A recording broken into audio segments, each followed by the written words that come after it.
IQ का yes compose your dream. Hello दोस्तों, कैसे हैं आप लोग। आज हम लोग प्राचीन भारतीय इतिहास में एक नए टॉपिक को देखेंगे, वैदिक काल। वैदिक काल का जो समाज था, वैदिक काल का जो राजनीतिक व्यवस्था थी, वहाँ का धर्म कैसा था, वहाँ की आर्थिक व्यवस्था कैसी थी, यहाँ से क्वेश्चन बार बार पूछे जाते हैं। और वैदिक काल को याद रखिएगा, हम दो भागों में बांट के पढ़ते हैं। वैदिक काल अगर कहा जाए तो वैदिक काल का समय कब से कब तक था, अगर ये हम बात करते हैं तो वैदिक काल का समय याद रखिएगा 1500 बीसी से लेकर के और 600 बीसी तक के बीच के काल को हम क्या कहते हैं, वैदिक काल कहते हैं। लेकिन वैदिक काल याद रखिएगा, जैसे जैसे वैदिक काल का विकास होता गया वैसे सामाजिक, आर्थिक, राजनीतिक और धार्मिक व्यवस्थाओं में परिवर्तन होते गए। तो उसको इतिहासकारों ने इसको वैदिक काल को दो भागों में बांटा है। तो वैदिक काल याद रखिएगा दो भागों में जो बटा है, एक आपका है ऋग्वैदिक काल, क्योंकि इस काल में याद रखिएगा ऋग्वेद की रचना की गई थी। तो एक आपका ऋग्वैदिक काल, तो वैदिक काल को एक ऋग्वैदिक काल में बांटा गया है और एक आपका उत्तर वैदिक काल में बांटा गया है। उत्तर वैदिक काल, उत्तर वैदिक काल में बांटा गया है, क्योंकि याद रखिएगा वैदिक काल में और उत्तर वैदिक काल में काफी अंतर है, समाज में, धर्म में, राजनीतिक व्यवस्था में, आर्थिक व्यवस्था में। इसीलिए इतिहासकारों ने वैदिक काल और जो है उत्तर वैदिक काल दो भागों में बांटा है। इसको अच्छे से याद रखिएगा। जो वैदिक काल का पीरियड है याद रखिएगा, वो 1500 बीसी से लेकर के और 1000 बीसी तक के काल को हम क्या कहते हैं, ऋग्वैदिक काल कहते हैं। इसको हम पूर्व वैदिक काल कहते हैं। और याद रखिएगा इसके बाद 1000 बीसी से लेकर के और आपका जो है कहां तक, तो याद रखना 600 बीसी तक के काल को क्या कहते हैं, उत्तर वैदिक काल कहते हैं। तो वैदिक काल को बदलाव के आधार पर, अंतर के आधार पर दो भागों में बांटा गया है। वैदिक काल में ऋग्वैदिक काल, उत्तर वैदिक काल। वैदिक काल का पीरियड कब से कब है, तो 1500 से 600 बीसी के बीच में। और वैदिक काल को जो दो भागों में बांटा गया है, जो पहला विभाजन है उसको हम ऋग्वैदिक काल कहते हैं या पूर्व वैदिक काल कहते हैं, जो 1500 से 1000 बीसी तक के बीच में है। तो इस काल का समाज, इस काल की राजनीतिक व्यवस्था, इस काल का धर्म, इस काल की क्या कहते हैं, आर्थिक व्यवस्था, इस काल की अलग अलग जो है समाज, सब कुछ अलग था। लेकिन समय के साथ याद रखिएगा जब 1000 ईसा पूर्व पहुंचते हैं तो समाज में, राजनीति में, धर्म में, अर्थव्यवस्था में बदलाव होने लगे। तो 1000 ईस्वी में लोहे की खोज हो जाती है और वहां से लोहे का उपयोग अलग अलग क्षेत्रों में होने लगता है और नए बदलाव होते हैं समाज में, अर्थव्यवस्था में, धर्म में। इसीलिए 600 से 1000 से 600 बीसी के बीच को उत्तर वैदिक काल कहा जाता है। तो ये याद रखना, ये बहुत मामूली चीज है लेकिन इसको समझना जरूरी है, क्योंकि बच्चे यहीं पे क्वेश्चन गलत कर देते हैं। तो आज की क्लास में हम वैदिक काल के लोगों की उत्पत्ति के बारे में पढ़े कि वैदिक काल लोग कहाँ से आए थे और किन किन विद्वानों ने इसके बारे में बताया है। इसके बाद आज की क्लास में हम लोग सबसे पहले ऋग्वैदिक काल पढ़ेंगे। तो ऋग्वैदिक काल की अलग क्लास रहेगी और उत्तर वैदिक काल की क्लास अलग रखेंगे, क्योंकि दोनों में परिवर्तन हुआ है। और एक साथ अगर मिक्स करके पढ़ा देंगे तो आप भूल जाएंगे कि किसमें क्या हुआ था, किसमें क्या नहीं हुआ था। और इसके अलावा ऋग्वैदिक और उत्तर वैदिक काल के बीच में क्या अंतर आया है समाज में, अर्थव्यवस्था में, राजनीति में, उसको हम अलग अलग बताएंगे, जिससे आपको समझ में चीजें आ जाए और आपके क्वेश्चन एग्जाम में गलत ना होने पाए। तो आज की जो क्लास है इसमें हम ऋग्वैदिक आर्यों की उत्पत्ति, उनके भूगोल, राजनीति, समाज का एक और अर्थव्यवस्था, धर्म के बारे में पढ़ेंगे। तो आज क्लास में ऋग्वैदिक समाज के बारे में, ऋग्वैदिक काल के बारे में पढ़ेंगे, जो 1500 से 1000 बीसी के बीच में शासन व्यवस्था को अपने चलाया था। यहाँ से हमें समझना है, यहाँ से जानना है, जिससे आपके क्वेश्चन एग्जाम में आए तो गलत आपका ना होने पाए। यहाँ देखो लिखा भी है, कालखंड 1500 बीसी से लेकर के और 1000 बीसी तक के बीच के, याद रखना, काल को हम क्या कहते हैं, ऋग्वैदिक काल कहते हैं। विंटर निज ने के अनुसार स्रोत ऋग्वेद, क्योंकि इसी काल में ऋग्वेद की रचना हुई थी, इसीलिए याद रखिएगा इस काल को ऋग्वैदिक काल कहते हैं। या इस काल को हम क्या कहते हैं, पूर्व वैदिक काल कहते हैं। एक आपका उत्तर वैदिक काल होता है। तो पूर्व वैदिक काल के बारे में आज हम इसको यहाँ पर एक एक चीज को जानेंगे और समझने का प्रयास करेंगे। सबसे पहले बात करते हैं आर्य शब्द की उत्पत्ति कैसे होती है। आर्य शब्द का क्या अर्थ होता है, एक भाषाई पहचान क्या है, आर्य का मतलब क्या होता है, क्वेश्चन पूछ देते हैं। तो आर्य कोई नस्ल नहीं है, बल्कि एक गुण का घोतक है। आर्य मतलब गुण का घोतक है, जिसका अर्थ होता है श्रेष्ठ या उत्तम। जब जो हमसे श्रेष्ठ हो, जो हमसे उत्तम हो, उसको आर्य कहा जाता था उस समय। याद रखिएगा, जैसे मान लो बोलचाल में कोई ऋषि आ गए, कोई राजा हो गए, तो उनको आर्य बड़े भाई हो गए, जो हमसे उत्तम हो, गुणों में प्रधान हो या श्रेष्ठ हो, उन्हें हम क्या कहते थे? उस काल में लोग नस्ल कहते थे। तो याद रखिएगा, मॉडर्न इंडिया में दयानंद सरस्वती ने जिस समाज की स्थापना किया था उसको आर्य समाज कहते हैं। तो उस काल के आर्य समाज, जो श्रेष्ठ समाज था, उसकी स्थापना किया था, इसलिए उसको आर्य समाज कहते थे। तो ऋग्वेद में यह शब्द 33 बार प्रयुक्त हुआ है, याद रखिएगा। तो ऋग्वेद में कौन से वर्ड कितनी बार प्रयोग हुए हैं, ये भी क्वेश्चन पूछे गए हैं, जिसकी चर्चा हम आपसे करेंगे, बताएंगे पूरी क्लास में, याद रखिएगा। अलग अलग व्यवस्थाओं को बताएंगे। ये बात याद रखिएगा कि 33 बार यूज किया गया है किसका? आर्य शब्द का। और आर्य का मतलब होता है, याद रखिएगा, श्रेष्ठ और उत्तम। एक कभी कोई क्वेश्चन ये भी पूछ देते हैं, तो गलती हमें नहीं करनी है, ठीक है। आगे बढ़ते हैं। विलियम जोन्स के हिंद यूरोपीय भाषा संकलन के आधार पर, हिंद यूरोपीय जो है भारोपीय भाषा के आधार पर देखा गया, तो भाषाई इनकी जड़ें क्या है? वैदिक संस्कृति, ग्रीक, लैटिन और आयरिश। इसी के आधार पर जो है इनकी भाषाओं का धीरे धीरे विकास हुआ है, उसी के बारे में विलियम जोन्स ने बताया है। और याद रखना, सभ्यतागत बदलाव क्या होते हैं?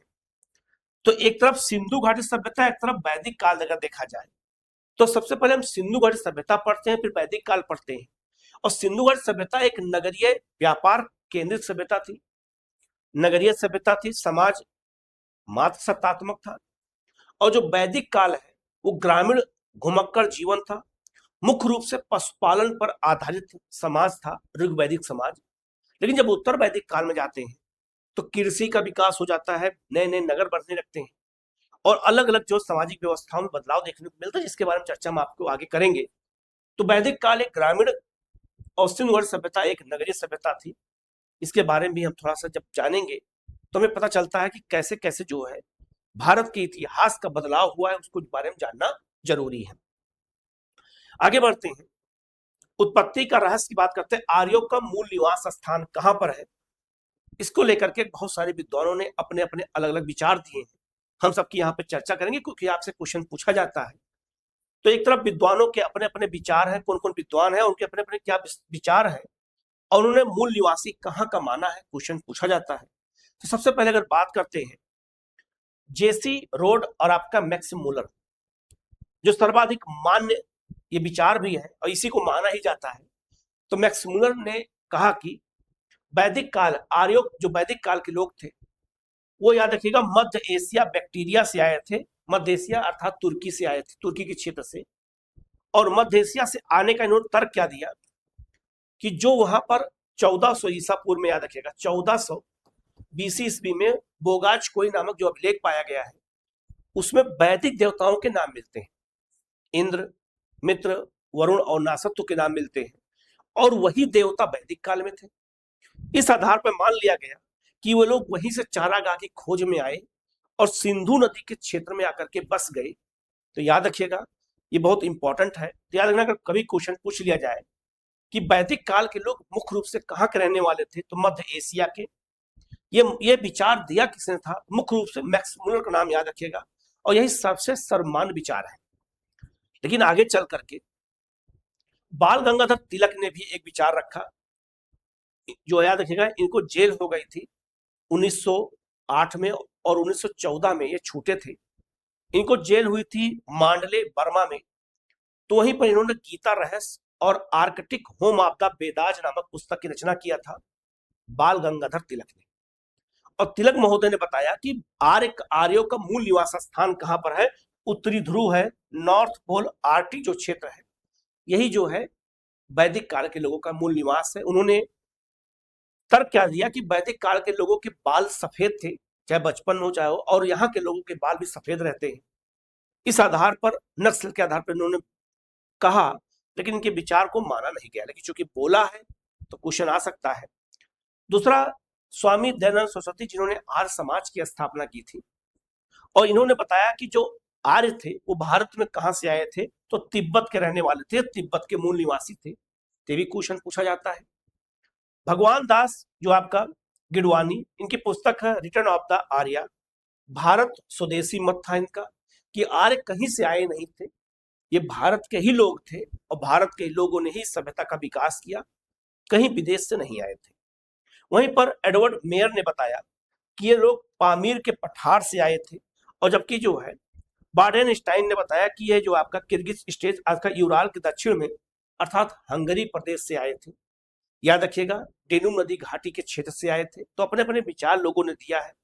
इसमें सबसे सर्वमान्य विचार किसका है, तो मैक्स मुलर का है। याद रखिएगा उसी अभिलेख के आधार पर मान लिया गया, क्योंकि बोगच को अभिलेख में वैदिक देवताओं के नाम मिलते हैं, इस आधार पर मध्य एशिया माना गया है। इसको अच्छे से याद रखिएगा, क्वेश्चन यहां से पूछा जाता है, गलती नहीं करनी है। यद्यपि विभिन्न विद्वानों के भिन्न मत हैं, ऐतिहासिक और भाषाई साक्ष्य मध्य एशिया यूरेशिया के सिद्धांत को सर्वाधिक बल देते हैं, क्योंकि वहां पर जो अभिलेख पाया गया इसी आधार पर मान लिया गया कि ये लोग कहाँ के रहने वाले थे, मध्य एशिया के। तो कभी अगर आपसे क्वेश्चन पूछा जाए कि वैदिक काल के लोग कहाँ से आए थे, किस मत को माना जाता है, तो मैक्स मुलर के मत को, और ये मध्य एशिया से आए थे अभिलेखीय साक्ष्यों भाषाई साक्ष्यों के आधार पर। इसको याद रखिएगा, क्वेश्चन अगर पूछा जाए तो गलती मत करिएगा। ठीक है, आगे बढ़ते हैं। ऋग्वैदिक काल का समय वो क्षेत्र कहाँ था, तो याद रखिएगा ये मैप के माध्यम समझेंगे तो समझ में आपको जल्दी आएगा। याद रखना जो सप्त सैंधव प्रदेश है, जो सिंधु नदी का क्षेत्र है, इस सिंधु नदी के क्षेत्र में ही सबसे पहले वैदिक काल के लोग आकर के बसे थे। ऋग्वैदिक भूगोल का मानचित्र की बात करें तो याद रखना जो ये वाला क्षेत्र है इसे सप्त सैंधव प्रदेश कहते हैं, और इसी प्रदेश में याद रखिएगा ऋग्वैदिक काल के लोग बसे थे। और ये लोग यहाँ पर 1000 बीसी तक शासन किया यहाँ तक, लेकिन इनको मालूम चला कि इससे ज्यादा उपजाऊ जमीन और पूरब में है, जो गंगा यमुना का मैदान है। इसीलिए 1000 ईसा पूर्व के बाद ये लोग यहाँ से पलायन कर गए, और यही लोग आकर के गंगा के मैदान में बस गए, जिन्हें इतिहास में हम लोग उत्तर वैदिक काल के लोग के बारे में पढ़ेंगे। तो जो उत्तर वैदिक काल है, उत्तर वैदिक काल के लोग 1000 बीसी से लेकर 600 बीसी के बीच में, याद रखिएगा, शासन कहाँ किया, तो गंगा यमुना के मैदान में। जबकि ऋग्वैदिक काल के लोग जो 1500 से 1000 ईस्वी के बीच में शासन कर रहे हैं, ऋग्वैदिक काल के लोग, इनका क्षेत्र सप्त सैंधव प्रदेश था। तो अब आपको अंतर समझ में आ रहा होगा कि वैदिक काल के लोग सप्त सैंधव और गंगा के मैदान दोनों में थे, लेकिन समय के साथ थे। ऋग्वैदिक काल के लोग इस क्षेत्र में थे, और उत्तर वैदिक काल के लोग इस क्षेत्र में थे, गंगा यमुना के क्षेत्र में थे। और यहाँ पर कई नगरों का बाद में विकास किया, वही नगर जाकर के महाजनपदों में बदल गए, जिसे हम 6वीं शताब्दी ईसा पूर्व में महाजनपद पढ़ते हैं। क्योंकि उत्तर वैदिक काल, जो उत्तर वैदिक काल का कालक्रम है वो 600 बीसी है। 600 बीसी के बाद एक समाप्त हो जाता है, और 600 बीसी में ही हम महाजनपद काल पढ़ते हैं। तो इसमें जो गंगा घाटी में छोटे छोटे नगरों का विकास हुआ था, वही महानगरों में बदल गए।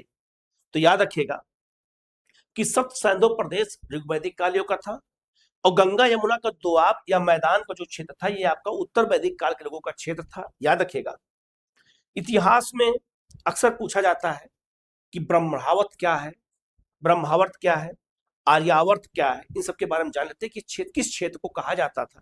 तो याद रखिएगा सबसे पवित्र प्रदेश था सरस्वती, और जो है दंती नदियों के मध्य स्थित था।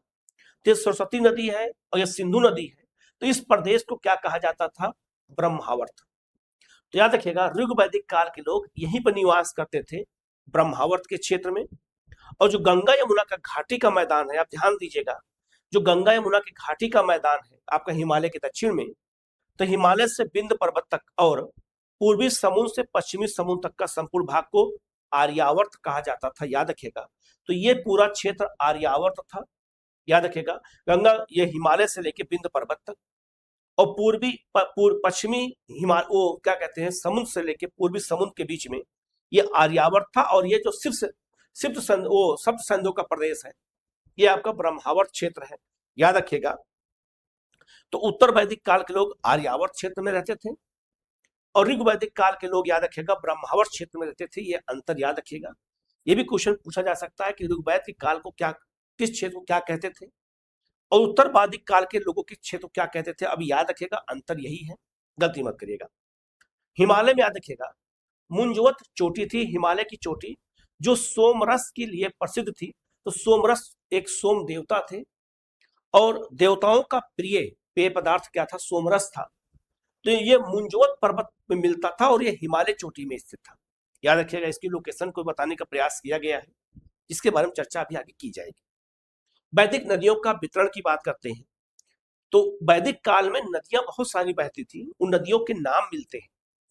जैसे वैदिक नदियों का अगर विवरण कहा जाए तो वैदिक संहिताओं में कुल 31 नदियों का उल्लेख है, ऋग्वेद में 25 नदियां।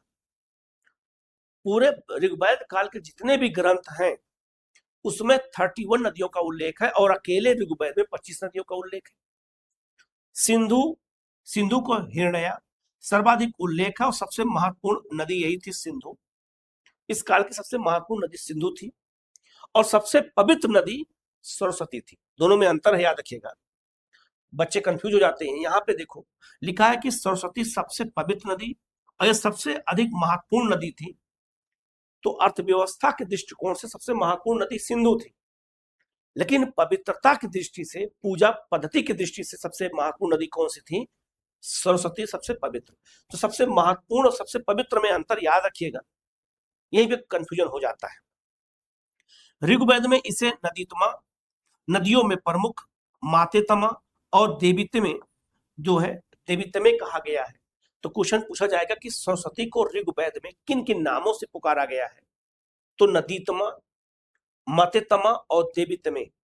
अगर क्वेश्चन पूछ दिया जाए कि किस नदी को देवीतमे, मातेतमे या नदीतमा कहा गया है, तो सरस्वती को कहा गया। ऋग्वेद काल की सबसे पवित्र नदी थी। क्वेश्चन बार बार आता है, गलती मत करिएगा, अच्छे से याद कर लीजिएगा अगर क्वेश्चन आए तो आपका गलत ना होने पाए। और सिंधु सबसे प्रमुख नदी, क्योंकि इन्हीं क्षेत्र में बसे थे और ये जो है वो अर्थव्यवस्था, कृषि सब इसी पर डिपेंड थी, सिंधु नदी के पानी पर, इसीलिए सबसे प्रमुख और ये सबसे पवित्र नदी, दोनों में अंतर है। याद रखिएगा, मैंने जोर देकर इसीलिए बताया है क्योंकि क्वेश्चन यहीं पर गलत हो जाता है। ठीक है, आगे बढ़ते हैं। वैदिक काल की बहुत सारी नदियां हैं, प्राचीन नाम और आधुनिक नाम। ऋग्वैदिक काल में याद रखिएगा, साफ साफ यहाँ लिखा है ऋग्वैदिक काल, और याद रखना वर्तमान समय। ऋग्वैदिक काल का पीरियड मैं बार बार बता रहा हूं, 1500 से लेकर के 1000 बीसी में, और अकेले 25 नदियों का उल्लेख ऋग्वेद मिलता है। तो ऋग्वेद में प्राचीन नाम, जो नदियों का नाम मिलते हैं ऋग्वेद में, किताबों में मिलते हैं ऋग्वेद के, उन्हीं नदियों को आधुनिक काल में किस नाम से पुकारते हैं, कहां पर लोकेट है, जानना जरूरी है क्योंकि क्वेश्चन मिलान करने को आता है। जैसे परुष्णी, परुष्णी नदी को याद रखिएगा आज वर्तमान में रावी नदी कहते हैं, और याद रखिएगा इसी नदी किनारे दशराग युद्ध हुआ था, आगे बताऊंगा। आपका है शतुद्र, ये आपको शतरंज कहते थे। वितस्ता, याद रखना झेलम को वितस्ता कहा जाता था। अस्किनी, चिनाब कहते थे। विपासा, व्यास को कहते थे। ऋग्वेद में नदी सूत्र में इसे परिगणित नदी कहा गया है, इसके स्थान पर मरुदृष्टा का उल्लेख किया गया है, याद रखिएगा। तो व्यास नदी को परिगणित नदी भी कहा गया है, ये भी याद रखना, क्वेश्चन पूछा जा सकता है। कुंभा आज वर्तमान की काबुल नदी है, जो अफगानिस्तान में बहती है और सिंधु में आकर के मिलती है। क्रुमु, कुर्रम नदी, ये भी अफगानिस्तान से बह करके और आकर के सिंधु नदी मिलती है पाकिस्तान में। और गोमती, जिसे हम कोमल कहते हैं, ये भी नदी वही पाकिस्तान में आकर के मिलती है। सिंधु नदी, ये क्या कहते हैं, सिंधु में अफगानिस्तान से आती है। तो आप साफ समझ सकते हैं कि ऋग्वेद काल में कई नदियों का उल्लेख है, इसका मतलब उस क्षेत्र में का शासन व्यवस्था स्थापित था। जो मैंने अभी आपको बताया यही पूरा क्षेत्र था। और याद रखना ये सिंधु नदी है और यहीं से जो आपका कुर्रम, यहीं से आपका काबुल, यहीं से कोमल नदियां करके सिंधु मिलती है, इसीलिए इन नदियों का उल्लेख ऋग्वेद में मिलता है। तो प्राचीन नाम और आधुनिक नाम, इनको याद रखिएगा, क्वेश्चन अगर यहां से आए तो आपका गलत ना होने पाए, ये बहुत महत्वपूर्ण है। नदी सूत्र विशेष क्या है? ऋग्वेद के 10वें मंडल के नदी सूत्र में 21 नदियों का वर्णन है। पहली बार गंगा केवल एक बार उल्लेख है और अंतिम नदी कोमल है, यमुना का उल्लेख इसमें जो है नहीं मिलता, याद रखिएगा, बहुत इंपॉर्टेंट ना। तो गंगा नदी का उल्लेख एक ही बार है क्योंकि इस क्षेत्र में शासन करते ही नहीं थे। तो गंगा नदी जब क्षेत्र में शासन नहीं करेंगे तो उसके बारे में उल्लेख नहीं मिलता है, बाद के ग्रंथों में मिलता है, याद रखिएगा, इसी इंपॉर्टेंट है, इसको अच्छे से याद रखना। तो याद रखना कि वैदिक काल की जो प्राचीन नदियां और आधुनिक नदियां हैं, इनके अंतर को स्पष्ट रूप से याद कर लीजिएगा। क्वेश्चन यहां से बार बार पूछा जाता है, गलती मत करिएगा, बहुत इंपॉर्टेंट पॉइंट है। ठीक है, अब हम लोग वैदिक कालीन राजनीतिक व्यवस्था को देखेंगे, फिर सामाजिक व्यवस्था को देखेंगे, फिर आर्थिक और धार्मिक व्यवस्था को देखेंगे। तो ऋग्वेद काल के अलग अलग सेक्शन से क्वेश्चन पूछे जाते हैं, सबको हम डिटेल में देखेंगे। सबसे पहले बात करते हैं ऋग्वैदिक कालीन राजनीतिक व्यवस्था के पदानुक्रम की। जो कुल से जन तक जाती है याद है ना, एग्जाम में घटते से बढ़ते क्रम में और बढ़ते से घटते क्रम में सेंडिंग और डिसेंडिंग ऑर्डर में आपसे क्वेश्चन पूछा जाता है।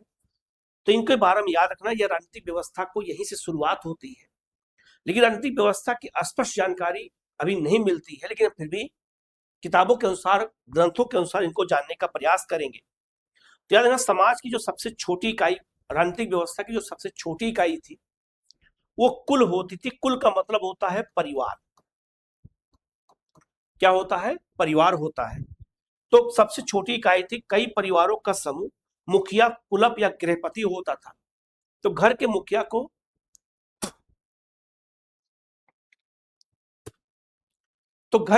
को क्या कहते थे? मुखिया को कुलप कहा जाता था। कुल के मुखिया को कुलप या गृहपति कहते थे। याद रखिएगा, इंपॉर्टेंट है। और कई कुल अर्थात कई परिवार मिल करके, कई कुल मिल करके एक ग्राम का विकास करते थे, गांव का विकास करते थे। स्वजनों का समूह था, गांव नहीं। मुखिया ग्रामीणी कहलाता था। याद रखिएगा, गांव उसमें नाम नहीं आया था, ग्राम शब्द आया था, और ग्राम के मुखिया को ग्रामीणी कहा जाता था।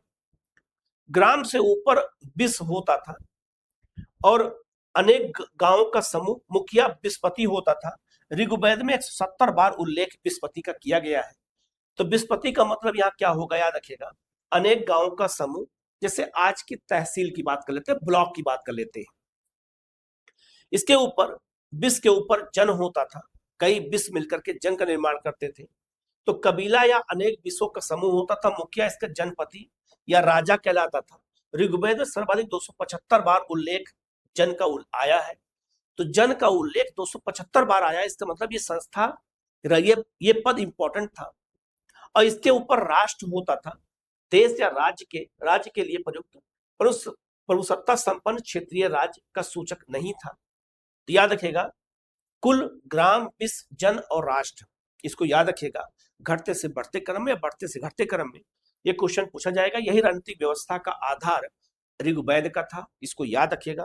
क्वेश्चन अगर यहां से आए तो आपका गलत ना होने पाए। अब बात करेंगे, राजा की बात कर लेते हैं। तो भूमि का नहीं, युद्ध का स्वामी उस समय कहलाता था। राजा युद्ध का स्वामी होता था, भूमि का स्वामी नहीं होता था। पद की प्रकृति क्या थी? आनुवंशिक थी। पद आनुवंशिक था राजा का। राजा पिता के बाद पुत्र ही राजा बनेगा, इसे आनुवंशिक था। याद रखिएगा, एक क्वेश्चन।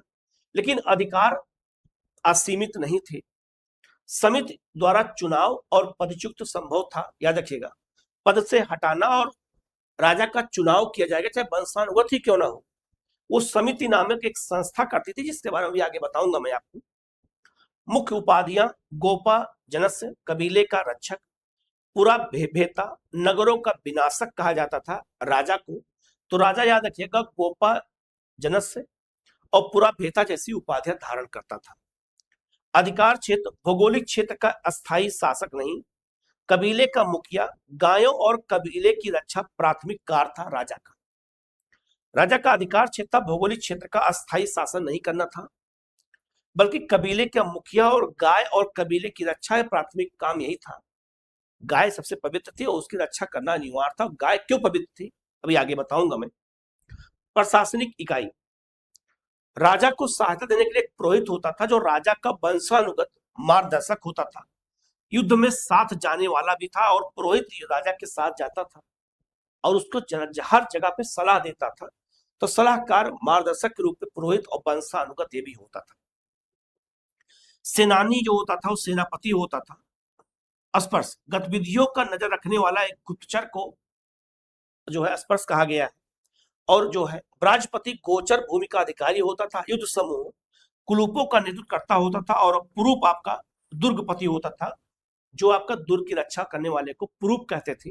ये सारे क्वेश्चन पूछा जाता है कि कौन कौन से अधिकारी थे, उनके काम क्या थे, क्वेश्चन आता है, तो इसको याद रखिएगा, ये भी इंपॉर्टेंट है। ठीक है, तो राजा के क्या काम है इसको बताया गया, इसको याद रखिएगा। नियंत्रण और संतुलन, वैदिक लोकतंत्र की संस्थाएं। वैदिक काल में 3 ऐसी संस्थाएं थी जिनके अपने अपने अलग अलग काम थे, और इन्हीं के माध्यम से राजा पर या प्रशासन पर कंट्रोल किया जाता था। सबसे पहला है सभा। इसका 8 बार उल्लेख किया गया है ऋग्वेद में। वृद्ध और अभिजात लोग इसमें रहते थे। जो वृद्ध लोग होते थे या अभिजात लोग जिनके पास अनुभव ज्यादा होता था वो सभा के सदस्य होते थे। लोगों की संस्था थी वृद्ध और अभिजात वर्ग की। न्यायिक कार्य भी करती थी कौन? सभा। और आपका जो है क्या कहते हैं, लुडबिन के अनुसार ये उच्च सदन, अपर हाउस, आज वर्तमान का राज्यसभा जैसी थी, राज्यसभा जैसी संस्था थी उस समय की ये सभा। इसमें वृद्ध लोग होते थे, अभिजात लोग होते थे और ये राजा को समय समय पर सलाह देते थे। एक समिति होती थी, इसका 9 बार उल्लेख है। सामान्य जनता की प्रतिनिधि सभा होती थी, इसमें आम जनता के प्रतिनिधि होते थे, आज वर्तमान के लोकसभा की तरह। याद रखिएगा, राजा पर सीधा नियंत्रण इन्हीं का होता था, जैसे आज भी होता है, जनता का सीधा नियंत्रण होता है। वैसे उस समय समिति के जो सदस्य होते थे, प्रतिनिधि होते थे, उन पर राजा का सीधा नियंत्रण होता था। सभापति को ईशान कहा जाता था, समिति के अध्यक्ष को ईशान कहा जाता था। और लुडबिन के अनुसार यह निम्न सदन अर्थात लोअर हाउस अर्थात वर्तमान का लोकसभा जैसी संस्था थी। एक संस्था विदर्भ भी था, जिसका उल्लेख 122 बार किया गया है। यह आर्यों की सबसे प्राचीन संस्था, कार्य और सैनिक लूट का विभाजन, महिलाओं की भागीदारी। ऋग्वैदिक काल में महिलाएं सभा और विदर्भ की बैठकों में सक्रिय रूप से भाग लेती थी, जो समाज की प्रगतिशील पोचक को दर्शाता है। अर्थात यह हुआ कि ऋग्वैदिक कालीन समाज में महिलाओं में कोई भेदभाव था ही नहीं। महिलाएं भी पुरुषों के समान ही संपत्ति के मालिक होती थी और महिलाओं के पुरुषों के समान ही कदम से कदम मिला के चलती थी। और सभा में और विदर्भ में, सभा में और विदर्भ में महिलाओं की भागीदारी बराबर बराबर होती थी, कोई इसमें भेदभाव नहीं होता था। तो याद रखिएगा, ऋग्वैदिक समाज में महिलाओं पुरुषों में कोई भेदभाव नहीं था। आगे और बताएंगे स्पष्ट रूप से, तो आपको और अच्छे से याद हो जाएगा। तो ये बात याद रखिएगा, ये भी इंपॉर्टेंट है, गलती इसमें मत करिएगा, ठीक है। दसराग युद्ध हुआ था, वैदिक काल का एक महासंग्राम कहा जाता है। यह भारत के इतिहास का पहला युद्ध है। दसराग युद्ध हुआ था, स्थान था रावी नदी के तट पर अर्थात परुषी नदी के तट पर युद्ध हुआ था। ये क्वेश्चन कम से कम अलग अलग एग्जामों में 200 बार आ चुका है। कारण सुदास द्वारा विश्वामित्र को हटा करके वशिष्ठ को पुरोहित बनाना। उस समय पुरोहित, अभी मैंने बताया था, पुरोहित का पद होता था। तो सुदास नामक राजा थे, सुदास नामक राजा ने विश्वामित्र को पुरोहित के पद से हटा दिया और वशिष्ठ को पुरोहित के पद पर बैठा दिया। तो सुदास की ओर से, याद है ना, वशिष्ठ ही पुरोहित थे। तो विश्वामित्र, याद रखिएगा, इन्होंने बदला लेने के लिए ही दसराग युद्ध के लिए जो आर्य नहीं थे, अनार्य थे, उनको इकट्ठा किया। तो याद रखिएगा, कहा जाए कि 10 राजाओं का एक संघ था, नेतृत्व पुरुजन कर रहा था। तो 10 राजाओं का एक संघ को बना करके युद्ध लड़ा था, इसे दसराग युद्ध कहते हैं। इसके पुरोहित विश्वामित्र थे। जो पराजित संघ था, जिनमें 10 राजा आपस में मिले हुए थे, उनका पुरोहित कौन था? विश्वामित्र, क्योंकि इन्हें अपमान लगा। अब बदला लेने के लिए 10 राजाओं को इन्होंने इकट्ठा किया, जिनमें पुरु सबसे नेतृत्व मुख्य थे, और 10 राजाओं को लेकर के युद्ध लड़ा। नदी थी परुष्णी, रावी नदी किनारे। इसमें 5 आर्य थे, पंचजन, पुरु, यदु, क्या कहते हैं, तुर्वस, अनु और आपका द्रुयु। ये 5 कौन थे? ये पंचजन आर्य थे और 5 अनार्य थे। अर्थात जो आर्य नहीं थे, आर्यतर थे, जनजातियां थी, कबीले थे, जैसे शिव, इसके अलावा आपका पक्था, अलीना, भलना और आपका विसर्जित। ठीक, इन 5 आर्यों ने और 5 जो है आर्योत्तर जनजाति जनों ने मिलकर के 10 राजाओं का एक संघ बनाया और उसका नेतृत्व पुरुजन पद ने किया, पुरुजन ने किया। पुरुजन यहां लिखा हुआ है। और विश्वामित्र इसके पुरोहित थे। इन्होंने आक्रमण किया, एक तरफ सेना, 10 राजाओं की सेना एक तरफ से, और एक तरफ विजेता वर्ग में राजा सुदास थे। और सुदास याद रखना भरत वंश के थे, तुरसु कबीले के थे, और इनके पुरोहित वशिष्ठ थे। सिरजे कबीले का समर्थन किया था, तो याद रखिएगा। और याद है, सुदास की सेना एक तरफ और 10 राजाओं की सेना एक तरफ। इसमें युद्ध होता है और युद्ध में सुदास की विजय होती है और 10 राजा हार जाते हैं। तो लिखा है, परिणाम क्या निकला कि विजय के उपरांत भरत और पुरुजन के बीच में मित्रता हो गई। तो याद रखिएगा, जब युद्ध समाप्त हो गया तो एक तरफ भरत वंश है और एक तरफ पुरु वंश है। तो पुरु और भरत मिलकर के आपस में मित्र हो गए। तो पुरु और भरत और पुरु जन के बीच मित्रता हो गई, जिससे एक नए शक्तिशाली जन कुरु का निर्माण होता है। बाद में यही कुरु देखा होगा, इन्हीं के नाम पर कुरुक्षेत्र भी पड़ता है। कुरु याद रखिएगा, जो कौरव कहलाते थे महाभारत में, उन्हीं को कुरु कहा गया था। तो याद रखना, एक तरफ भरत कबीला युद्ध के बाद, प्लस एक तरफ आपका पुरु कबीला, ये दोनों में मित्रता आपस में हो जाती है और दोनों मिलकर के एक नए कुल का विकास करते हैं, एक नए जन का विकास करते हैं। उसका नाम था कुरु। यही कुरु जनपद था जिसमें महाभारत के युद्ध में कौरव जिसे कहा गया था, याद रखिएगा। तो यही कुरु जनपद किससे मिलकर बना है? भरत और पुरु से। तो ये भी याद रखना, कभी कभी क्वेश्चन ये भी पूछ देते हैं। अब आप याद रखिएगा कि किसके किसके बीच में युद्ध हुआ था, कौन पुरोहित था, युद्ध किस नदी किनारे हुआ था, कौन जीता और क्या परिणाम निकल के आया। तो कुरु एक शक्तिशाली जनपद आया और यही बाद में शासन व्यवस्था स्थापित किया। याद रखिएगा, इंपॉर्टेंट है, गलती मत करिएगा। यही सब क्वेश्चन आपसे एग्जाम में पूछा जाता है। और सुदास, राजा सुदास किस वंश के थे? भरत वंश के थे, ये भी याद रखना। और किस कबीले से? तो तुरसु कबीले से, ये भी याद रखना, ये भी क्वेश्चन पूछा जाता है, गलती मत करिएगा। तो एक तरफ पराजित जो संघ था उसमें 10 राजाओं थे, 5 आर्य और 5 अनार्य थे। और याद रखना उनका परिणाम क्या निकला, ये भी याद रखना, इंपॉर्टेंट है, गलती मत करिएगा। ठीक है, अब आगे बढ़ते हैं और बात करेंगे ऋग्वैदिक कालीन सामाजिक संरचना की। समाज की बात करेंगे, समाज में क्या था, समाज के लोग कैसे थे, कैसे काम करते थे। तो क्रम आधारित वर्ण व्यवस्था, अर्थात इस समय जाति व्यवस्था का विकास नहीं हो पाया था। तो जातियों का विभाजन क्रम के आधार पर था। जो जैसा काम करेगा वो उसी जाति का कहलाएगा। याद रखिएगा, ऋग्वेद के 10वें मंडल के पुरुष सूत्र में पहली बार चारों वर्णों का उल्लेख है। उस समय ऋग्वैदिक समाज में 4 वर्ण के लोग थे और चारों वर्णों का विभाजन कर्म के आधार पर किया गया था। भी जब डिसीजन बताएंगे तो आप समझ में और अच्छे से आएगा। तो याद रखिएगा, जो सामाजिक व्यवस्था में 10वें मंडल में पुरुष सूत्र में चारों वर्णों का उल्लेख किया गया है, उसके बाद बताया गया है कि जो ब्राह्मण होता है वो मुख, वो क्या कहते हैं, विराट पुरुष के मुख से उत्पन्न हुआ है। जो क्षत्रिय है वो भुजाओं से उत्पन्न हुआ है, और जो वैश्य है वो जंघे से, और जो शूद्र है वो पैरों से उत्पन्न हुआ है, ये कहा गया। लेकिन याद रखिएगा कि ब्राह्मण, क्षत्रिय, वैश्य और शूद्र ये जाति नहीं है, ये कर्म के आधार पर है। कैसे? ब्राह्मण का काम क्या था? अध्ययन अध्यापन करना, भिक्षा मांग करके खाना। अध्ययन अध्यापन करना काम था, समाज के लिए सामाजिक नियम बनाना, ये ब्राह्मण का काम था। क्षत्रिय का काम था, क्योंकि भुजाओं जुड़ा हुआ है, क्षत्रिय का काम क्या था? बाहुबल, अर्थात देश की रक्षा करना, समाज की रक्षा करना। समाज में जो है किसी को भी बाहरी आक्रमण से डर ना हो और समाज में एक अच्छा समाज बन सके, इसीलिए सुरक्षा का दायित्व क्षत्रिय समाज को दिया गया था। क्षत्रिय जो लोग क्षत्रिय वर्ग में आते थे उनको दिया गया था। वैश्य का काम था व्यापार और कृषि करना, तो जो पैरों से हो सकता है उसके लिए जंघा होना चाहिए, याद रखिएगा। और वैश्य का काम क्या था कि तीनों वर्णों की सेवा करना, पैर जैसे, इससे तुलना पैर से की गई। लेकिन याद रखिएगा इसमें एक ट्विस्ट है। ट्विस्ट क्या है?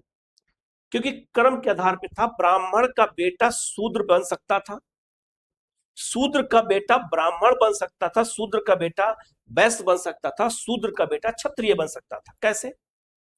मान लो कि शूद्र का बेटा पढ़ने में बहुत तेज है, तो कर्म के आधार पर है, क्योंकि उसका कर्म पढ़ना, अगर वो पढ़ने में बहुत तेज है तो ब्राह्मण बन सकता था।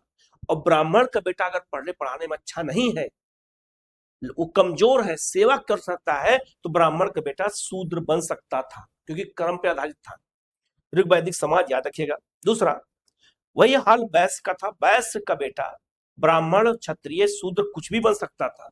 क्षत्रिय का बेटा भी, याद रखिएगा, ब्राह्मण, वैश्य या शूद्र कुछ भी बन सकता था। तो जो जैसा काम करेगा वो ऐसा बन जाएगा, उसी वर्ग में चला जाएगा। इसीलिए कर्म के आधार पर वर्ण व्यवस्था का विभाजन किया गया था। याद रखिएगा, यह जाति व्यवस्था का उदय अभी हमारे यहाँ हुआ ही नहीं था। ऋग्वैदिक काल में जात्र और गोत्र आया ही नहीं था। तो याद रखिएगा, जो लोग लड़ने में बहुत मजबूत होते थे, समाज में उनको कहते थे क्षत्रिय लोग जा रहे हैं। जब कोई जो पढ़ने पढ़ाने बहुत अच्छा था, विद्वान था, लोग कहते थे ये ब्राह्मण वर्ग जा रहा है, वर्ण जा रहा है। वैश्य, अगर कोई खेती कर रहा था कहते थे ये वैश्य वर्ण के लोग हैं, व्यापार कर रहा है वैश्य वर्ण के लोग हैं, और कोई सेवा करता था तो शूद्र कहते थे शूद्र वर्ण के लोग हैं। अब याद रखना इनमें परिवर्तन हो सकता था, चाहे कोई भी इसमें वर्ण हो, एक दूसरे में परिवर्तन हो सकता था, क्योंकि वो काम के आधार पे था। जो जैसा काम करेगा वैसा हो जाएगा। आज भी हमारे यहाँ कुछ लोगों को काम के आधार पर ही हम मानते हैं। जैसे कोई गांव में या शहर में गैस का काम करता है तो उसका नाम से नहीं पुकारते, कहते गैस वाला जा रहा है। और अगर गैस वाला घड़ी बेचने लगे तो कहते देखो गैस वाला घड़ी भी बेचने लगा, अपने बिजनेस को बढ़ा लिया। हम डॉक्टर को देखते हैं तो डॉक्टर के नाम से नहीं पुकारते, कहते डॉक्टर साहब आ गए। उनका व्यवसाय है, उस आधार पे उनकी पहचान हो गई। लेकिन अगर डॉक्टर साहब आईएएस की तैयारी करे और आईएएस बन जाए तो डॉक्टर साहब का वर्ण बदल गया, कर्म बदल गया, वो अधिकारी बन गए। बहुत सारे डॉक्टर अधिकारी बनते हैं, आईएएस पीसीएस बनते हैं, कोई इंजीनियर बनता है तो जब तक नहीं बनता तो इंजीनियर कहलाएगा, और इंजीनियर बनकर क्या कहलाएगा, आईपीएस साहब जाते हैं, ये क्या कहते हैं कप्तान साहब जा रहे हैं। तो याद रखिएगा वो कर्म के आधार पर जो जैसा कर्म करेगा वैसा वो जाना जाएगा। कोई अगर अध्ययन अध्यापन आज करता तो कहते हैं मास्टर साहब जा रहे हैं, तो मास्टर साहब किस जात के उससे मतलब नहीं है, मास्टर साहब जा रहे हैं। लेकिन अगर मास्टर साहब पढ़ाना छोड़ करके अभी खेती करने लगे तो कहेंगे वो किसान कह दिया जाएगा। तो वही चीज था, उत्तर वैदिक काल में यही वर्ण व्यवस्था कर्म के आधार पर कट गया और जाति व्यवस्था जाती है, जिससे जो हमारे समाज के लिए आज एक अभिशाप है। सामाजिक गतिशीलता की बात करें तो ऋग्वैदिक कालीन जो समाज था उसका जो परिवार का मुखिया होता था वो हमेशा पुरुष होता था, पिता होता था। इसीलिए प्रारंभिक समाज पितृसत्तात्मक था और संयुक्त परिवार पर आधारित था। एक ही संयुक्त परिवार में चाचा चाची दादा ताऊस बाबा सब रहते थे। आज भी भारत में 1% संयुक्त परिवार बचा हुआ है जहां पे सब एक साथ रहते हैं। और ये याद है ना, पितृसत्तात्मक समाज था, पिता ही परिवार का मुखिया होता था। जबकि जब हम सिंधु सभ्यता पढ़ते हैं, जो नगरीय सभ्यता थी वो मातृ सत्तात्मक थी, ये पितृसत्तात्मक है। वर्ण व्यवस्था जन्म आधारित ना हो करके कर्म या व्यवसाय पर आधारित था।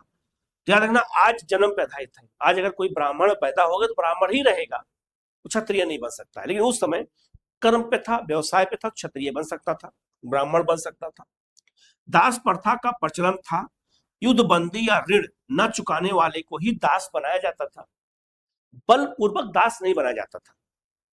दास किसको बनाया जाता था, युद्ध बंदी या ऋण न चुकाने वाले व्यक्ति को ही दास बनाया जाता था। ये बात याद रखिएगा, ये भी क्वेश्चन पूछा जाता है।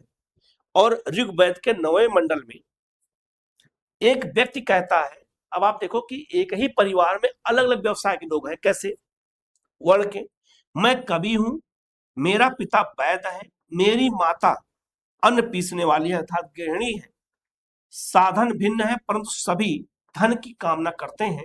याद रखिएगा, इसका मतलब एक ही परिवार में रह के भी अलग अलग कर्म के आधार पर, व्यवसाय के आधार पर अलग अलग वर्ण के लोग रहते थे। याद रखिएगा एक ही परिवार में, ये भी इंपॉर्टेंट है जो हमें प्रमाण देता है। ठीक है, आगे बढ़ते हैं। समाज में महिलाओं की स्थिति एक प्रगतिशील युग था। इस समय महिलाओं की स्थिति बिल्कुल पुरुषों के बराबर थी, कोई भी अंतर नहीं था उस समय। ठीक, तत्कालीन समाज में विषेद, बाल विवाह नहीं होता था ऋग्वैदिक काल में, सती प्रथा नहीं होती थी, और पर्दा प्रथा और तलाक जैसी व्यवस्थाएं भी इस काल में नहीं थी। और यही सारी व्यवस्थाएं उत्तर वैदिक काल में आ जाती हैं। जैसे समाज विकसित हुआ वैसे ये सारी व्यवस्थाएं जन्म लेने लगी। अधिकार और स्वतंत्रता, महिलाओं के क्या अधिकार थे और क्या स्वतंत्रता थी। तो एक था विधवा विवाह प्रथाएं, पुनर्विवाह महिलाओं का होता था, नियोग प्रथा महिलाओं मतलब होता था, और बहुविवाह मान्य था। अंतर जातीय विवाह भी होते थे, अनुलोम और प्रतिलोम विवाह के साक्ष्य भी मिले हैं। अपनी जात में या अदर जात में, अपने से उच्च वर्ण में, अपने से निम्न वर्ण में भी विवाह होता था, कोई भेदभाव नहीं था। यहाँ एक नियोग प्रथा आ गया है। नियोग प्रथा का मतलब यह होता है कि अगर मान लो एक महिला का पुरुष या तो वो जो है नपुंसक हो जाए या गंभीर बीमारी से पीड़ित हो या मर जाए, तो महिला अपने देवर से शादी कर लेती थी, जिससे उस महिला का पुनर्विवाह हो जाता था, अपने परिवार में वो रह जाती थी। क्यों ऐसा?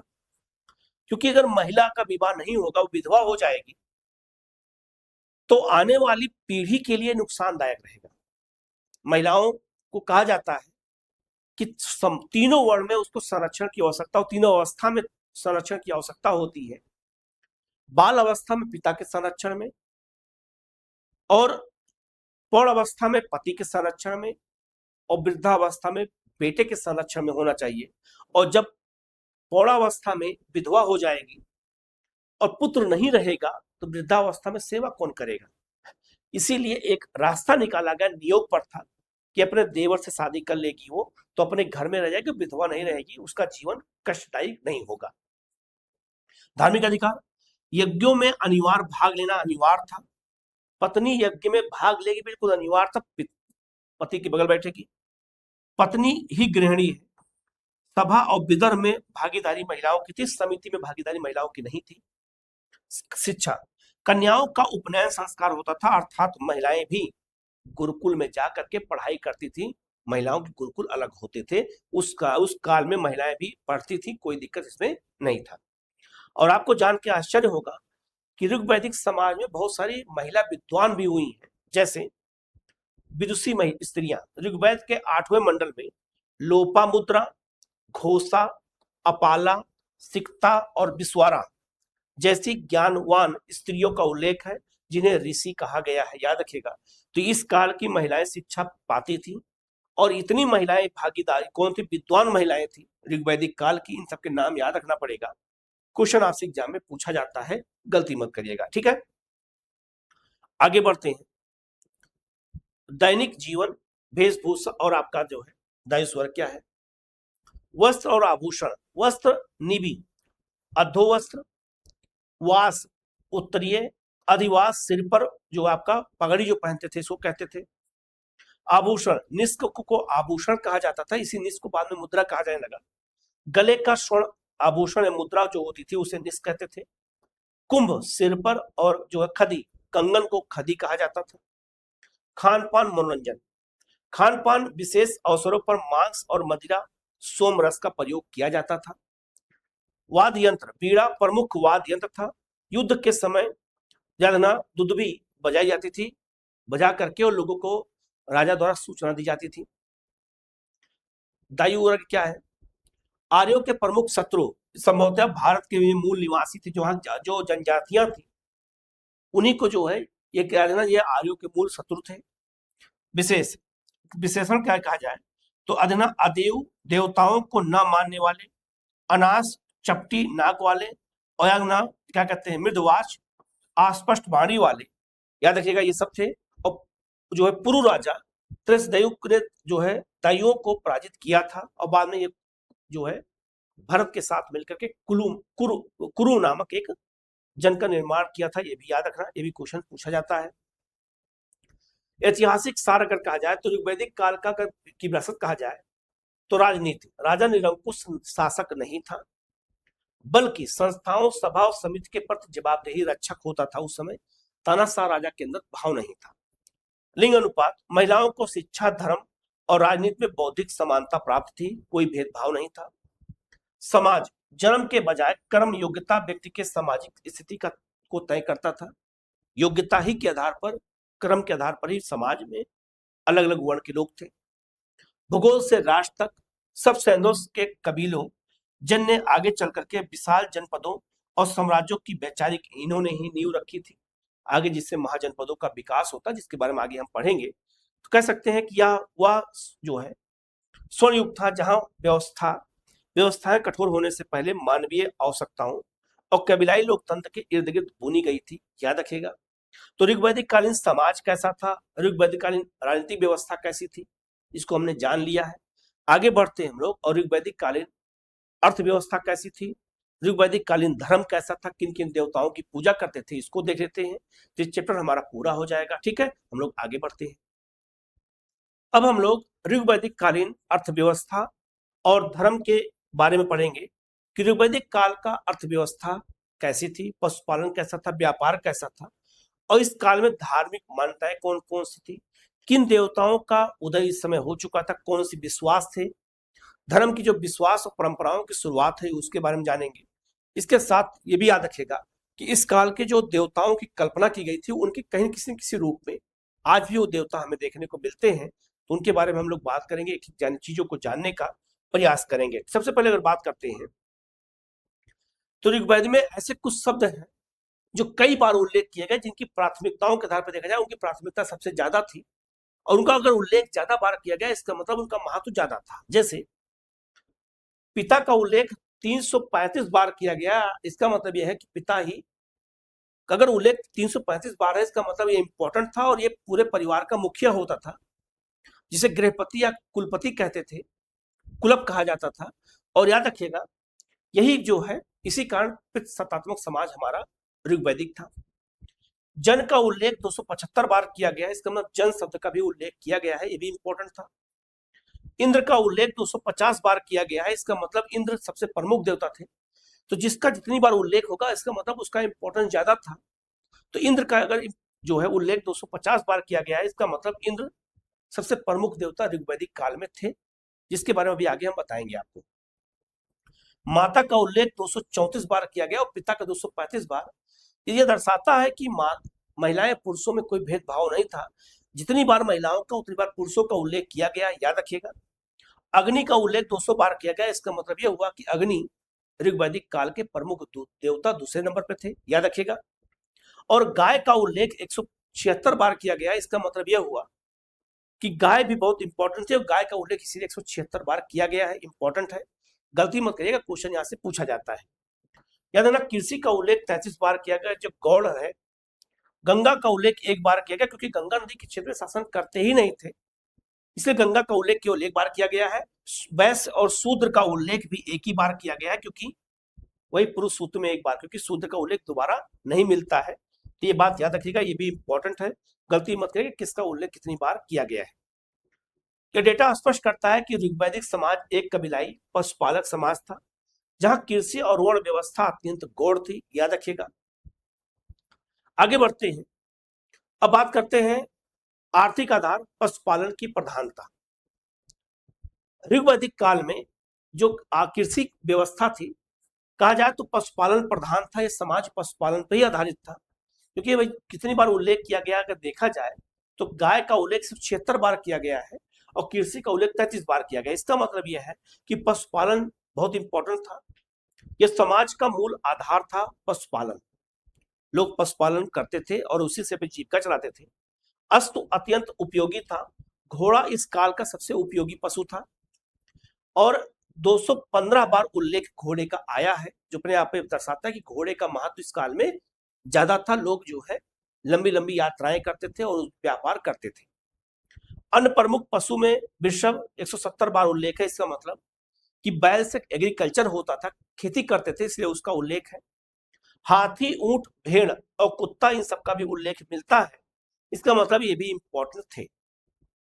दूसरी तरफ कृषि की बात करें तो केवल 24 मंत्र उस जो है श्लोक कृषि से संबंधित है। इसका मतलब है कि ऋग्वैदिक काल में पशुपालन का महत्व ज्यादा था, कृषि का महत्व कम था, क्योंकि पशुपालन का उल्लेख अगर देखा जाए तो 215 बार अलग अलग पशुओं का उल्लेख किया गया है और चौथे मंडल में कृषि प्रक्रिया का उल्लेख इसमें किया गया है। एकमात्र अनाज यौ या जौ था, जौ को यौ कहते थे। चावल और कपास का कोई उल्लेख ऋग्वैदिक समाज में नहीं मिलता, क्योंकि ये सिर्फ सिंधु प्रदेश में थे, वहां चावल खेती नहीं होती थी और कपास का भी उल्लेख नहीं मिलता है। दासों का उपयोग घरेलू कार्यों में, खेती में नहीं होता था, घरेलू कार्यों में दासों का उल्लेख यूज किया जाता था और खेती में दास का उपयोग नहीं होता था, केवल घरेलू कार्यों में उनका यूज कर लेते थे। भूमि पर संपूर्ण कबीले का सामूहिक स्वामित्व होता था, जिसे उर्वरा कहते थे। कोई नियमित भूमिकर नहीं था, राजा को स्वेच्छा से दिया जाने वाला अंश बलि कहलाता था। जो राजा को स्वेच्छा से दे दिया गया वही हो गया, बाकी और कोई कर राज्य की ओर से नहीं लगाया जाता था, ये भी इंपॉर्टेंट है। गाय केवल एक पशु नहीं बल्कि अर्थव्यवस्था की धुरी थी। तो गाय का महत्व क्या था इस काल में? तो गाय का कई महत्व था। पहला, युद्ध का कारण भी था, अधिकांश लड़ाइयां गायों के लिए लड़ी जाती थी। युद्ध का पर्याप्त जो है गविष्टि गायों की खोज था। अन्य शब्द में गवेषण, गोसु और गव्य कहा गया है। याद रखना, गायों के लिए युद्ध होते थे। पता चला कि उस राजा के पास 200 गाय है, तो 200 गाय के लिए युद्ध लड़ते थे, आक्रमण करके उस गायों को ले आते थे। तो गायों के लिए युद्ध लड़े गए हैं, इसलिए गाय का महत्व इस काल में ज्यादा था। दूसरा, विनिमय का माध्यम। गाय विनिमय का माध्यम भी था। गाय को मुद्रा की भांति समझा जाता था। मूल निर्धारण के लिए इसे अष्टकर्णी, कान पर 8 निशान वाली कहा गया है। तो गाय को विनिमय के माध्यम के रूप में भी जो है यूज करते थे। व्यापार में भी गाय का इस्तेमाल होता था, मुद्रा के रूप में होता था। पवित्रता का दर्जा। गाय आर्यों का मुख्य आर्थिक आधार होने के कारण जिसे अवंध्या या फिर अघन्या वध न करने योग्य माना गया, क्योंकि ये घरेलू काम में रोजी रोटी का एक साधन था। आज भी कई लोग पशुपालन करते हैं और उनका घर इसी पशुपालन पे ही चलता है, दूध बेच के करते हैं। तो यानी ये गाय आर्यों का मुख्य आर्थिक आधार था, क्योंकि गाय से जो बछड़ा पैदा होता था उससे खेती करते थे और गाय से जो दूध निकलता था उसको बेच के अपनी जीविका चलाते थे। इसीलिए गाय जो है आर्यों का मुख्य आर्थिक आधार था, इसलिए गाय पवित्र थी।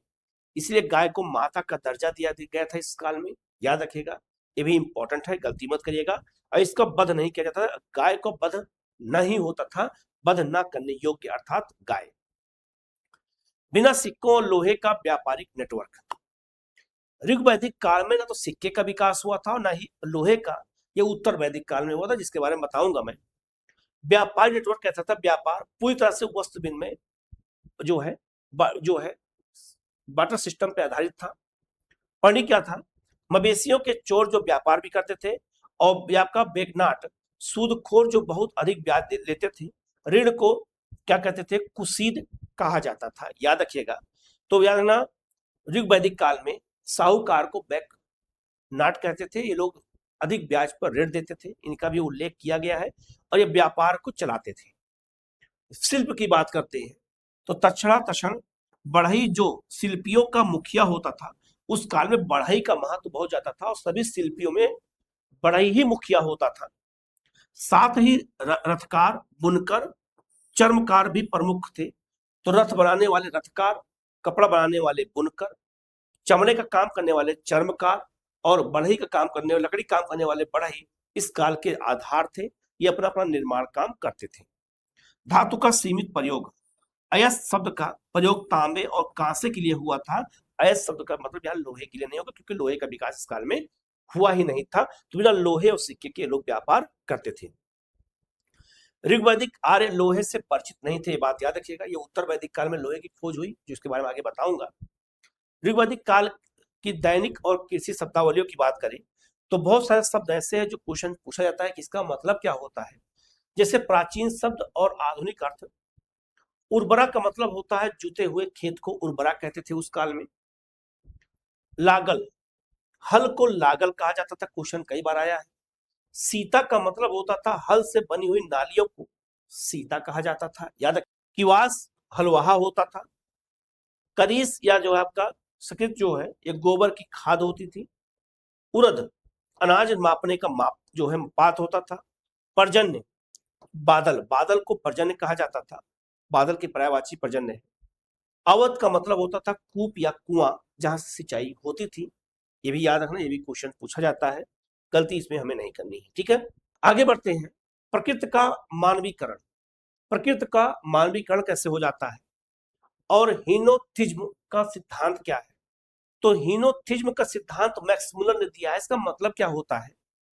आर्य एक सार्वभौम सत्ता में विश्वास करते हुए भी बहुदेववादी थे, अर्थात एक सत्ता में विश्वास करते हुए कई देवताओं की पूजा करते थे। मैक्स मुलर कहते हैं जिस समय जिस देवता की प्रार्थना की उसे ही उन्होंने सर्वोच्च मान लिया।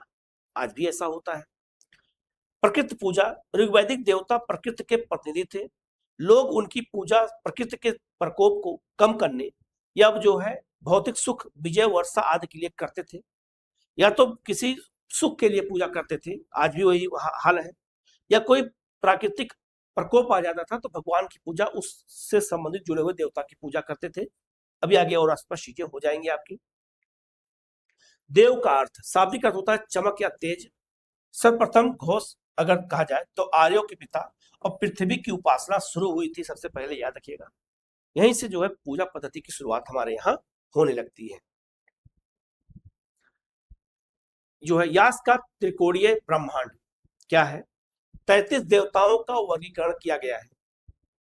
33 देवताओं का 33 कोटि के देवता थे, जिसे 33 करोड़ कह दिया गया। अब भ्रम शब्द में 33 करोड़ देवता नहीं है, 33 कोटि के देवता थे। देवताओं का जो वर्गीकरण था 33 कोट में था, इसलिए 33 करोड़ नाम पता नहीं कैसे पड़ गया। तो ऋग्वैदिक काल में देवताओं को 3 वर्गों में बांटा गया था। आकाश के देवता, अंतरिक्ष के देवता और पृथ्वी के देवता। जो जहां जो निवास करता था उसी को मान्यता के आधार पर उस देवताओं के कैटेगरी को बना दिया गया। तो आकाश के देवता कौन थे? सूर्य, धौस, वरुण, मित्र, पूषण, आदिति, उषा, अश्वनी और विष्णु। ये सब कौन से? याद रखना, ये सब आकाश के देवता थे। और विष्णु को शिव के रूप में भी पूजा जाता था। तो सूर्य और विष्णु दोनों लोग आकाश के देवता में आते थे। अंतरिक्ष के देवता में इंद्र, रुद्र, रुद्र मतलब शिव, मरुत मतलब और वायु और पर्जन्य देवता, ये सब क्या थे? अंतरिक्ष के देवता थे। जबकि पृथ्वी के देवताओं में अग्नि, सोम, पृथ्वी, बृहस्पति और सरस्वती, ये आपका पृथ्वी के देवता थे, याद रखिएगा। और बृहस्पति सभी देवताओं के पिता थे, जिन्हें बाद में ब्रह्मा कहा गया, याद रखिएगा। और सोम जो सोम रस के लिए प्रधान थे। पृथ्वी को एक माता मान की पूजा होती थी। और अग्नि देवताओं और पृथ्वी के बीच में एक माध्यम था, आम जनता के बीच में। अभी आगे स्पष्ट करेंगे तो आपको चीजें समझ में आएंगी। तो ऋग्वैदिक काल के देवताओं को 3 वर्गों में बांटा गया था। कौन किस वर्ग में आता है, ऐसे डायग्राम के माध्यम से याद करेंगे तो आपको याद हो जाएगा, आपके क्वेश्चन गलत नहीं होंगे, याद रखिएगा, ठीक है। आगे बढ़ते हैं। पहले बात करेंगे इंद्र, क्योंकि इंद्र का उल्लेख 250 बार ऋग्वेद में किया गया है। इन्हें वर्षा और युद्ध के सर्वोच्च देवता माना जाता था। अगर वर्षा नहीं हो रही है, आज भी देखा होगा, जब वर्षा नहीं होती तो लोग कहते हैं आम बोलचाल में गांव में कि इंद्र भगवान नाराज है। और वर्षा खूब हो रही तभी कहते इंद्र भगवान नाराज है। और उस समय जब कहीं युद्ध करने जाते थे तो जैसे युद्ध शुरू होता था पहले इंद्र की पूजा करते थे और ये मान लेते थे कि अब इंद्र खुश हो गए हैं और इंद्र ही हमारी तरफ से युद्ध लड़ेंगे और हम जीत जाएंगे। याद रखना, सबसे प्रमुख देवता थे। सर्वाधिक 250 सूक्त दूसरे मंडल में किया गया है इंद्र के लिए। भौतिक सुख और युद्ध में विजय के लिए, याद रखिएगा, इंद्र की पूजा की जाती थी। इंद्र को कई उपाधियां दी गई हैं, जैसे पुरंदर, शत्रुओं के किलों को नष्ट करने वाला पुरंदर कहा गया है इंद्र को। जो शत्रुओं के किले को नष्ट कर दे उसे पुरंदर कहते हैं, अर्थात ये काम इंद्र ही कर सकते हैं। याद रखना, वृत्रहन, वृत्रहन नामक राक्षस का संहार करने के कारण रथेष्ट कुशल रथ योद्धा थे। रथ चलाने में बहुत कुशल थे इंद्र, इसलिए इन्हें एक उपाधि दी गई। मधवा, अत्यंत दानशील देवता थे, इसीलिए इन्हें ये उपाधि दी गई। अन्य नाम इन्हें विजेंद्र, सोमपाल और सतकतु ये नाम दिया गया। इनकी पत्नी इंद्राणी, सची पिता जो है त्रिश्री थे। याद रखना, ये भी इंपॉर्टेंट है, क्वेश्चन पूछा जाता है। तो देवता सबसे प्रमुख कौन थे? याद रखिएगा, इंद्र थे। इनके लिए 250 सूत्रों का उल्लेख किया गया है। दूसरा, अग्नि, देवताओं और मनुष्यों के बीच में मध्यस्थ थे। आज भी जो हवन की जाती है, हवन में देखा होगा वो क्या कहते हैं, स्वाहा स्वाहा जो करते मंत्र पढ़ के, तो देवताओं को अलग अलग स्तुतियां दी जाती है। तो याद रखना, मनुष्य पृथ्वी पर है और देवता अंतरिक्ष आकाश में है। तो जो धुआं जाएगा मंत्रों के माध्यम से वो ऊपर जाएगा और वहां तक पहुंचेगा और वहां से कृपा बरसेगी। देवताओं और मनुष्य के बीच मध्यस्थ थे अग्नि। ये ऋग्वैदिक काल के दूसरे प्रमुख देवता थे। और इंद्र के बाद दूसरे स्थान पर महत्वपूर्ण था, इनके 200 मंत्रों का उल्लेख है। देवताओं का मुख अग्नि के माध्यम से ही देवताओं को आहुतियां दी जाती थी। मध्यस्थता कहा जाए तो मनुष्यों को प्रार्थनाओं को देवताओं तक पहुंचाया जाता था अग्नि के माध्यम से। जब अग्नि को खुश कर लेते थे, अग्नि के माध्यम से ही प्रार्थना जब मनुष्य करता था तो अग्नि के माध्यम से देवताओं तक पहुंचता था। तो देवताओं और आराधना मनुष्य के बीच में माध्यम अग्नि थे। साहित्यिक साक्ष्य, ऋग्वेद के प्राय सभी मंडलों में प्रथम सूत्र अग्नि को ही समर्पित है, अर्थात अग्नि का महत्व इस काल में ज्यादा था। इंपॉर्टेंट है, याद रखना, क्वेश्चन यहां से पूछा जाता है। वरुण जल और ब्राह्मणीय नैतिक व्यवस्था के रक्षक थे और वरुण ऋग्वैदिक काल के तीसरे प्रमुख देवता थे। पहले नंबर पर इंद्र, दूसरे पर अग्नि और तीसरे पर वरुण। ये तीसरे प्रमुख देवता, इनके लिए 30 बार उल्लेख है। नदियों, जल और समुद्र के देवता यही थे। नदियों में बाढ़ आ जाए, जल भराव हो जाए, समुद्र में तूफान आ जाए, वरुण ही की पूजा होती थी। ऋतगस गोपा क्या है? वरुण को ऋतगस गोपा कहा गया है। ऋत का मतलब होता है सृष्टि की नियमितता और भौतिक नैतिक व्यवस्था, मतलब सृष्टि के नैतिकता के लिए इनको जाना जाता था। ऋत की रक्षा पासा खेलकर होती थी। उत्तर वैदिक काल में यह अवधारणा लुप्त हो गई, बाद में अवधारणा लुप्त हो जाती है। और वैश्विक मान्यता की बात करें तो ईरान के जैद अवस्था में वरुण को आहुल मज्जा, प्रकाश के देवता के नाम से जाना जाता है, याद रखना। तो देवता वही थे, बस उनके अलग अलग नाम थे। तो जैसे जो आपदा आती थी उस आधार पर देवता की पहचान हो जाती थी। जैसे अभी आगे और देखिए, जैसे यहाँ पर प्रकृति के विशेषज्ञ अन्य प्रमुख देवता, इन्हीं के आधार पर देवताओं की पहचान कैसे की गई है। जैसे सोम, ये पेय पदार्थ के देवता थे। ऋग्वेद का 9वां मंडल पूरी तरह से समर्पित है। बाद में चंद्रमा के पर्याय बन गए थे। सोम मतलब होता है चंद्रमा भी होता है, चंद्रमा का पर्यायवाची भी सोम होता है। तो सोम रस होता था और देवताओं का प्रिय पदार्थ होता था, याद रखिएगा। तो उसके देवता को सोम कहा जाता था। पूषण, ये पशुओं और मार्गों के रक्षक होते थे। भटके पशुओं को राह दिखाने वाले, विवाह के प्रमुख देवता और रथ बकरे इनके खींचते थे। इनका वाहन बकरा था और खींचते थे, और विवाह के प्रमुख देवता थे। विवाह के समय इनकी पूजा होती थी। ये पशुओं और मार्गों के रक्षक थे, भटके पशुओं को राह दिखाते थे। पूषण देवता थे, याद रखिएगा। यही उत्तर वैदिक काल में शूद्रों के देवता बन जाते हैं। और यह भी याद रखना कि अलग अलग देवताओं के पशु पक्षी से क्यों जोड़ा गया, जिससे पशु पक्षियों की रक्षा हो सके, इसीलिए देवताओं से उनको जोड़ दिया गया था। मरुत या पर्जन्य कहा जाए, ये मरुत आंधी तूफान के देवता इंद्र के मित्र थे, और पर्जन्य वर्षा और बादलों के देवता थे। पर्जन्य मतलब होता है बादल।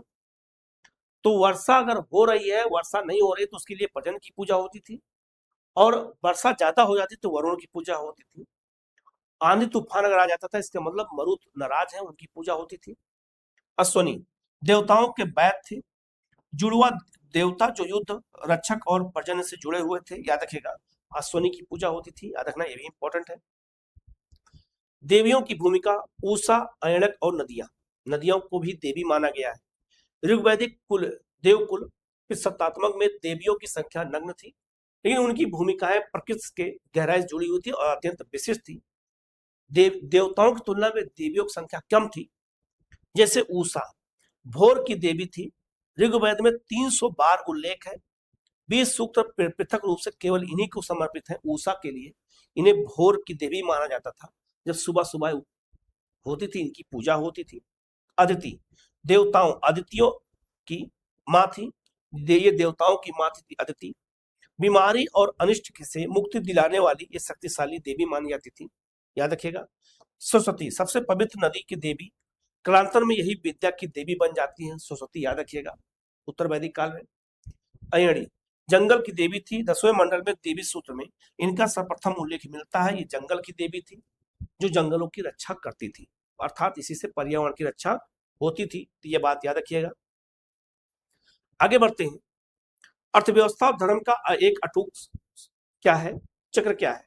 अर्थव्यवस्था की अवधारणा है पशुओं के लिए चारा और कृषि के लिए वर्षा, गायों की रक्षा और गविष्ठ युद्ध में विजय, रोगों से रक्षा और सुरक्षित मार्ग।